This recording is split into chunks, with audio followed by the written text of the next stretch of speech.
Okay, this is the second half of my reassembly of a Kraft Apple Work M1014. It's also known as the ECHO1 ATS. It's all the same gun. So I'm going to show you how to reassemble the rest of it. As you can remember, I was having trouble with these screws. Turns out only one screw wanted to cooperate with me, so I just had to find the right one. Okay, now comes the fun part. Now that you've reassembled this, and your loading gate is in there, and your slide lever lock is in place with both springs, you now take your phony ejection port cover. Make sure the hole is at the bottom, reinsert it into its slot. It's going to stay there pretty nicely. I don't think it's going to fall out. Then you're going to take your receiver outer right here, and you're going to insert it over the back of the receiver. Make sure your loading gate stays closed, otherwise you're going to have trouble with it. And just slide it up over the back of the receiver, and keep going forward, and you're just going to kind of wiggle with it, and it's going to go into place. You just got to be careful not to break it. Why aren't you cooperating? There we go. The loading gate's going to make it a little tough. Make sure it lines up with the holes on the top. It's not going to be flush with the end of the receiver. It's going to be flush with the holes. So once you slide, it's going to slide all the way forward, and it's going to lock against the bevel at the back, so you'll be good. Just slide it all the way on, and your your ejection port cover is going to be held in place fine. So now you're going to insert your trigger. This is a tricky part. I didn't disassemble it all the way once. I just did it about halfway. And this part made hell for me because I didn't know what to do.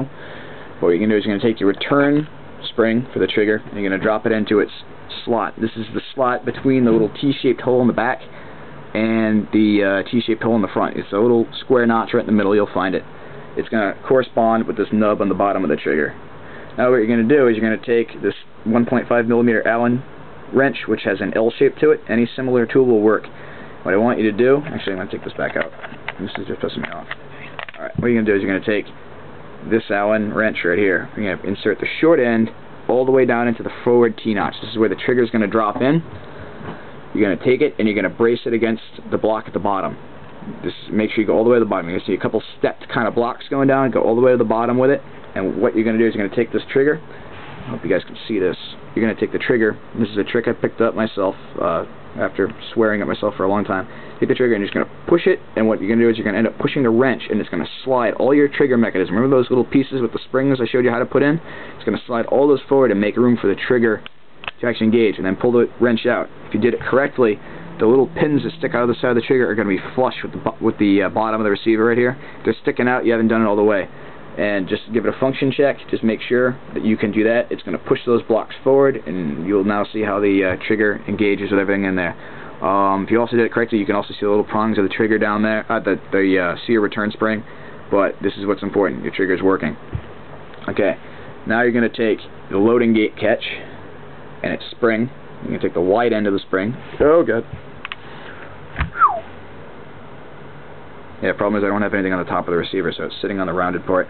Now you're going to use the Allen wrench like I just attempted to do, but take the Allen wrench and you're going to put it through, and it's just going to keep the loading gate open for you, because otherwise it's going to want to close, and it's just going to be a pain in the ass. So leave an Allen wrench across it. Now you're going to take the wide part of the spring, just this cone shaped, and insert it into the large hole in the back of the receiver. On the back, into the front of this. You're going to lift this up, and you're going to drop it in vertically. Then you're going to roll it back, keeping the spring braced against this bulkhead in here. And it should drop into its notch, and then just give it a function check. Slide it back and forth. So if you did it right, I want to make sure you guys get a good close-up, because I hate when videos don't. You're going to see this slides like this. The spring is between this bulkhead right here, this silver bulkhead, and this black part of the switch here. And then to make sure it works, drop the loading gate in place. Give it a, there you go. As you can see that it's engaging the loading gate. Alright, now, and take your trigger guard assembly, and you remember this little catch back here? You can insert that in first, make sure that engages with its slot, and drop the front end. And make sure that this part is flush right here, otherwise your body pin's not going to go in. This body pin, unscrew the cap screw that you used to keep it together, so you don't lose that part. Then you go to insert the big part of it on the opposite side of the serial number, on the left side of the receiver. Slide it all the way in, and you just got to kind of give it a, there you go. Yeah, just make sure that your trigger guard is all the way up, so the holes line up.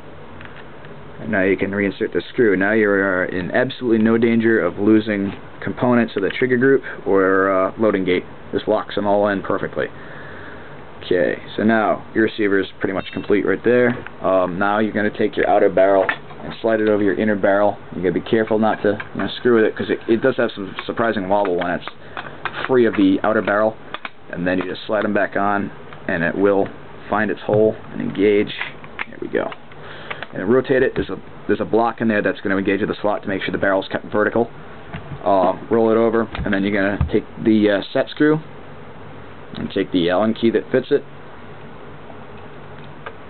insert it, and then use your finger to hold it on the wrench, drop it into the hole, and begin to rotate clockwise. You know how a screw works, until it fully engages. There we go. Tighten it, and there we go. I'm just going to put a dab of oil on the tip of this because there was some surface rust, as you can remember, so I'm just going to put a little dab of oil in there. Here we go. I'm going to take a rag, which should be screw it in the rag. There we go. And we'll wipe away the excess. Make sure that's worked its way in there. There we go. Alright. That's just a little bit of gun maintenance right there. If you feel free to do the same with yours. Okay, now you can take your magazine. Wow. Alright, sorry. A little tired today. Alright, you're going to take your pump handle and drop it on over the block right there. Now it's in place. You'll know it's engaged. Take your magazine tube, you're going to slide it in through the guide hole right here. Insert it below your front sling mount, and then you got to grab this handle right here and kind of jiggle it up and down and make sure everything lines up. If you did it right, look at that, one shot. Okay, now rotate it and screw it back in place. Now your pump handle can't come off. Just going to take its screw, drop it back in, start it going. Take a wide-headed Phillips head, and like 4 or 5 cranks will do it. It doesn't have much threading to it, like I said, and it's back on there. Pump handle works. Now, function check before we get the rest of the gun back together. It pumped, it locked, returned. This does not come back after it's been pumped, and let's hope to hell the trigger works. It does. Okay, so that's just a function check just to make sure you didn't get too far ahead and putting your gun together and something's wrong. Alright, now this is the optional stage. If you've taken a large Phillips head screw, like I have, to fill in this hideous white plastic filled hole, reinsert it, and use a Phillips head to crank it down. I recommend you do this. The cocking handle that comes with the gun is nice, but it's going to snap off easily because there's no give with a spring behind it. And, you know what I'm saying. If you leave it out, you get a really ugly looking white hole there. The screw just makes it look like, you know, there's more to the gun. Alright, now you can take your flat top rail and drop all the screws into their hole first. As you know, the leading screw right here towards the front of the rail is your hop-up screw. Just begin to thread that because it's longer than the others, and then just begin to crank these down evenly so your rail doesn't bind up, and your hop-up screw, you know, you're gonna have to readjust your hop-up after taking the rail off, obviously, because you just removed the screw and changed your setting. But you know, it's a good trade-off considering it's probably the most accurate airsoft gun ever made. Okay, now you're gonna drop your rear sight back onto the receiver, and you're gonna get your Phillips head screwdriver that fits these screws and crank them right down. This you can do this without touching the setting on your sights at all. If you're touching the Phillips head screws, if you're touching the flathead screws, you're changing the setting on the sight. Just use the Phillips head screws, and your sight's back on. Now you're going to take your pistol grip and you're going to insert it so it fits over the rails and goes right back over this nub right here. And it's on the back of your gun. It's not attached until you take your stock tube.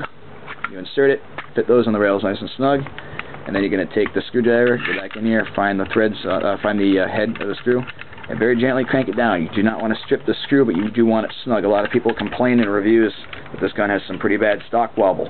Well, I read the reviews. I wasn't really concerned. Thought it must be like an M4's stock wobble. I was right. Open it up. You can just crank the screw down without stripping it. And there we go. Now, zero movement there. If you have any further stock rolling problems, like this, which I know is a little bit of a problem, you can take some electrical tape and wrap a small piece of it around there. Make sure you use an X-Acto knife to cut a gap in it on this flat spot, otherwise the stock's going to bind up. It's not going to rotate to adjust. Depress the button, put it on, keep it rotated towards you. Slide it up to the fat notch, rotate it away from you, drag it all the way back to whatever position you want. I like it fully open. And that's closed, and then Obviously, I recommend taking it outside, putting the hop up on 0, readjusting it, and function checking it. I know mine works because I've taken this apart before. But there we go. This is how to fully reassemble your Craft Apple Work or ECHO1 M1014 shotgun. Hope you guys enjoyed watching, and I hope you found this useful, and I wish you good luck with your guns. So thanks again, guys.